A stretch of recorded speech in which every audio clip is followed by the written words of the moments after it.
Dear iron comrades, இப்போ நீங்கள் பார்க்குற பாடி பில்டரோட பேர் வந்து செர்ஜியோ ஒலிவா. செர்ஜியோ ஒலிவா இவர் வந்து கியூபா நாட்டிலேருந்து தப்பிச்சு வந்தவர். காஸ்ட்ரோ பீரியடில் கம்யூனிஸ்ட் ஆட்சியிலேருந்து கியூபாலேருந்து தப்பிச்சு அமெரிக்காவுக்கு அகதியாக வந்து அமெரிக்காவில் ஒரு கடையில் வந்து கறிக்கடையில் வந்து கறி வெட்டுறவர், வெட்டி பேக்கிங் பண்ணுறவர்.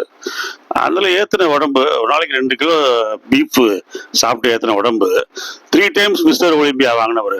சரியான பாடி பில்டரு, சரியான உடல் அமைப்பு. இவர் மாதிரி உடல் அமைப்பு யாருக்குமே அமையல. 28 inch hip, 60 inch chest, 22 inch arms. Arnold எல்லாம் தோக்கடிச்சவர் இவர். 3 டைம்ஸ் மிஸ்டர் ஒலிம்பியா. 67, 68, 69 வாங்கினவர். ஆனால் வாழ்க்கையை ரொம்ப பிழைக்க தெரியாதவர். ரொம்ப straight forward man, very gentle man கூட சொல்லலாம். இவர் வந்து அமெரிக்காவில் சிகாகோ நகரில் டிராஃபிக் சார்ஜென்ட்டாக இருந்த அந்த படத்தை தான் நான் மேலே எடுத்து போட்டிருக்கேன். அது அவ்வளோவா கிளியராக இல்லை. டிராஃபிக் சார்ஜென்ட்டாக வேலை பார்த்தாரு பாருங்க. ஒரு மிஸ்டர் ஒலிம்பியா ரோட்டில் நின்று வேலை பார்க்குறாரு பாருங்க. ஒரு டிராஃபிக் சார்ஜென்ட் எங்கே போய் டிராஃபிக் ப்ராப்ளமாக இருந்தாலும் அதை கிளியர் பண்ணுவாங்க. டிராஃபிக் ஜாம் ஆயிடுச்சுன்னா அதை போய் கிளியர் பண்ணுறது தான் டிராஃபிக் சார்ஜென்ட்டோட வேலை.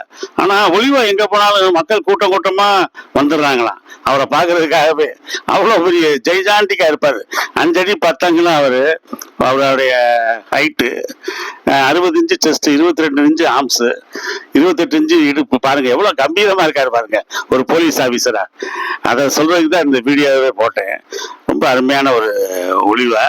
2 கைகளையும் தூக்கி தலைக்கு மேலே வச்சிருப்பாரு. அந்த படங்கள்லாம் நீங்க பார்த்துருப்பீங்க. ரொம்ப சிறந்த ஆணழகன். அர்னால்டுக்கு டஃப் கொடுத்தாரு.